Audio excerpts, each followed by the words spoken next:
Hello everyone.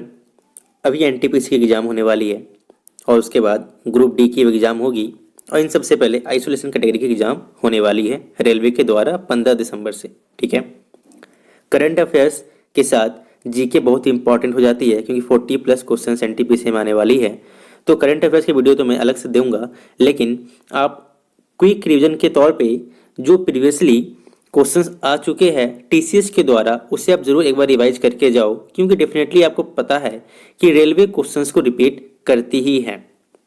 तो चूंकि हमको पता है कि क्वेश्चंस रिपीट होंगे, तो क्यों ना हम पहले वाले वीडियो को यानी कि पहले वाले क्वेश्चंस को जरूर से करके जाए, बहुत ही इंपॉर्टेंट हो जाता है। चलिए फटाफट जितने भी 135 शिफ्ट्स हुए थे छोटी छोटी वीडियो में मैं कंप्लीट करने की कोशिश करूंगा। आपको बस केवल सुनना है, सुनने से वीडियो याद हो जाएगी। देखिए जीके में कुछ ज़्यादा अपनी दिमाग लगाने की ज़रूरत बिल्कुल नहीं होती है। दिमाग आप लगाओ रीजनिंग और मैथ में, जहां आप अच्छे स्कोर कर सकते हो by applying your mind. Okay, but GK में आपको बस याद रखना है। अगर आप याद रख लेते हो, आप सुन लेते हो, एक बार सुन लेने से भी वहाँ ऑटोमेटिक एमसीक्यू एग्जाम से मल्टीपल चॉइस क्वेश्चंस होती है, आप वहाँ पे देखते ही आपकी दिमाग ट्रिगर करेगी and you will kick the right answer. तो सिंपली आपको बस एक बार सुन के रख लेना है। ठीक है, चलिए टाइम वेस्ट ना करती हूँ, फटाफट क्वेश्चंस को शुरू करते हैं। सारी वन लाइनर फॉर्म में है, टोटल क्वेश्चंस मैं करवा दूंगा। ठीक है, चलिए हिंदी में है, कोई दिक्कत नहीं होगी। पीडीएफ के लिए आप कमेंट कर लीजिएगा, जो भी डाउट होगी आप कमेंट कर लेना, मैं कमेंट में आपको रिप्लाई दे दिया करूंगा। ओके, चलिए शुरू करते हैं क्लास को।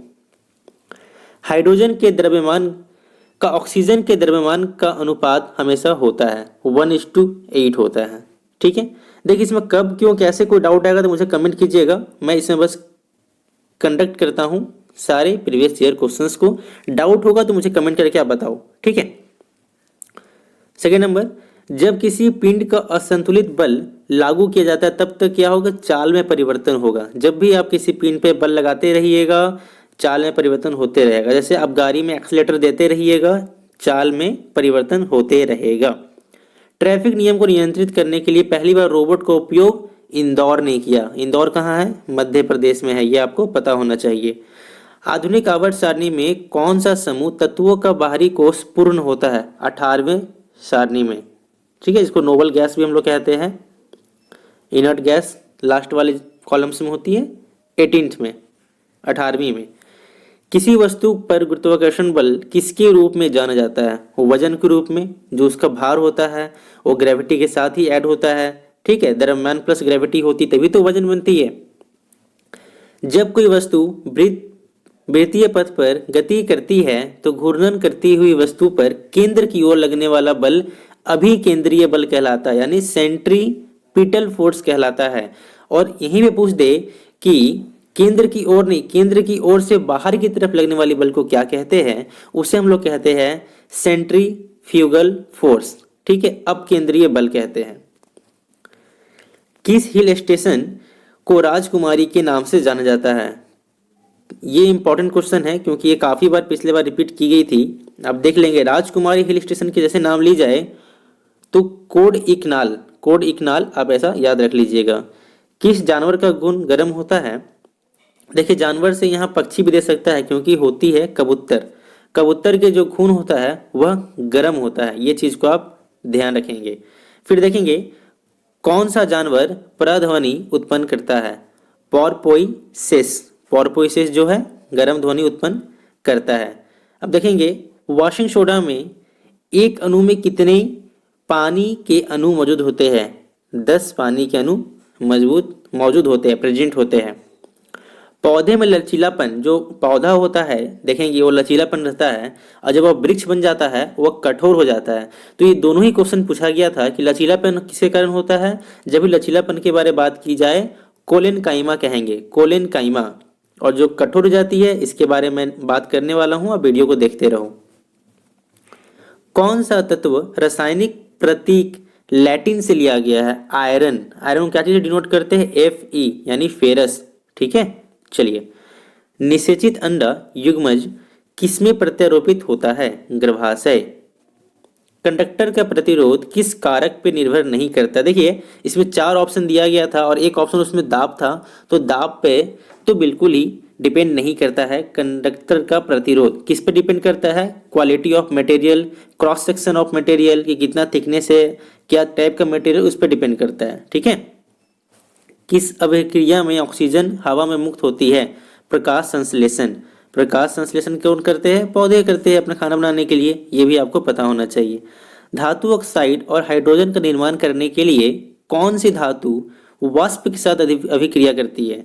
तो इस प्रक्रिया में एल्युमिनियम भाग लेती है और एल्युमिनियम के भाग लेने से धातु ऑक्साइड और हाइड्रोजन का निर्माण होता है वाष्प के साथ अभिक्रिया करने में। ठीक है। चलिए अगला देखेंगे। एक प्रकार का प्रजनन जिसमें पौधे के शरीर का एक हिस्सा नए व्यक्ति में विकसित होता है उसे कहते हैं वनस्पति प्रचार। देखेंगे, कोई बल 1 किलोग्राम पिंड की गति को 4 मीटर प्रति सेकंड से 8 मीटर प्रति सेकंड तक बढ़ा देता है। बल द्वारा किया गया कार्य बताएंगे। 24 जूल। आप एक काम करो, उसका फॉर्मूला मुझे बताओ कि फॉर्मूला क्या होता है। ठीक है। चलिए, पृथ्वी का द्रव्यमान 6 × 10⁻24 kg है। आप ध्यान देंगे कभी भी ऑप्शन आएगा तो कभी कभी क्या करता है, यहाँ पे माइनस लगा देता है। माइनस मत कीजिएगा, बहुत बच्चे गलत कर देते हैं, माइनस वाला टिक कर देते हैं। यहाँ 6 × 10⁻24 होता है, माइनस में नहीं होता। ये चीज आप ध्यान रखेंगे। कौन से देश का तट रेखा दुनिया की सबसे लंबी तट रेखा है? यह है कनाडा की। ठीक है। कनाडा की तट रेखा दुनिया की सबसे लंबी तट रेखा में से एक है। अगला देखेंगे, कौन सी मीडिया में ध्वनि सबसे तेज यात्रा करती है? ठोस। ठीक है, सॉलिड में। कौन ठोस, तरल और गैसीय रूपों में बाहर निकल जाता है? अधातु, नन मेटल्स। ठीक है।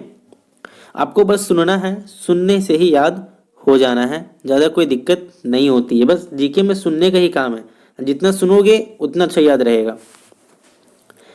किसी क्षैतिज पावर लाइन के एकदम नीचे बॉटम पॉइंट पे चुंबकीय क्षेत्र की दिशा क्या होगी जिसमें पश्चिमी छोर से देखने पे धारा पूर्व से पश्चिम की तरफ प्रभावित हो रही है? मतलब धारा किधर से हो रही है? पूर्व से पश्चिम की तरफ हो रही है, तो वामाव्रत रहेगी उसकी मैग्नेटिक फील्ड की दिशा।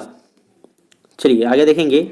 ये पहले का क्वेश्चन है, अभी तो ये क्वेश्चन ज़्यादा इंपॉर्टेंट नहीं रह चुका है, फिर भी आप देख लो कि पद्मावत में अलाउद्दीन खिलजी का रोल रणवीर सिंह ने किया था। ठीक है। दयानंद सरस्वती किस मिशन के संस्थापक थे? आर्य समाज के। ठीक है, ये इंपॉर्टेंट हो जाती है। ये छोड़ दो, ये करंट अफेयर्स का क्वेश्चन है, ये इंपॉर्टेंट नहीं है। ठीक। देखिए एक क्वेश्चन है, मार्च 2005 में कितने शुक्रवार थे? तो ये कैलेंडर का क्वेश्चन है, आप कैलेंडर जरूर देख के जाना क्योंकि कैलेंडर से क्वेश्चन आती है। ठीक है।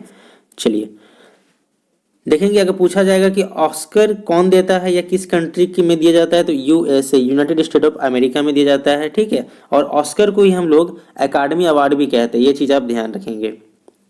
फिर देखेंगे, 7 वर्षीय युद्ध किन दो देशों के बीच लड़ा गया था? तो इंग्लैंड एंड फ्रांस के बीच 7 वर्षीय युद्ध लड़ा गया था।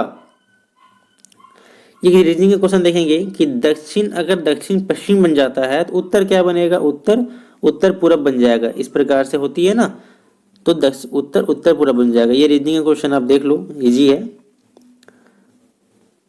ये क्वेश्चन देखो, ये क्वेश्चन रिपीट होने का चांस है कि वह पुरस्कार कौन सा है जो श्रमिकों को उनकी विशिष्ट प्रदर्शन, नवाचार क्षमता, उत्पादकता, प्रदर्शन के क्षेत्र में असाधारण साहस और मानसिक तत्परता में उत्कृष्ट योगदान के लिए दिया जाता है। बहुत ही नाम है श्रम पुरस्कार। देखिए जब लोग इतने मेहनत करेंगे, श्रमिक इतने मेहनत करेंगे तो उन्हें क्या मिलेगा? श्रम पुरस्कार। ये चीज आपको समझ में आ जानी चाहिए।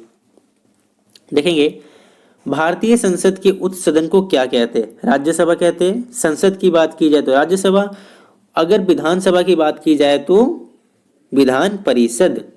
ठीक है। चलिए अब देखेंगे, सत्यव्रत कादियान किस खेल से संबंधित है? तो कुश्ती से संबंधित है। तो ये एक शिफ्ट की क्वेश्चंस मैंने कंप्लीट करवा दी, बाकी आप नेक्स्ट वीडियो देखो। नेक्स्ट में कंटिन्यू करके आपको सारे वीडियो मैं दे दूंगा, फटाफट आपको वीडियो मिलने वाली है। जस्ट आप सुनो अच्छे से, 1-2 बार वीडियो सुन लो, रिवाइज हो जाएगी और डेफिनेटली इससे क्वेश्चन आएगी ही आएगी क्योंकि रेलवे क्वेश्चन रिपीट करती है। चलिए टाइम को वेस्ट ना करते हुए, टाइम बहुत ही प्रीशियस है, एग्जाम आपके सर पे एकदम से है। चलिए वीडियो को एंड करते हैं। Thanks for watching.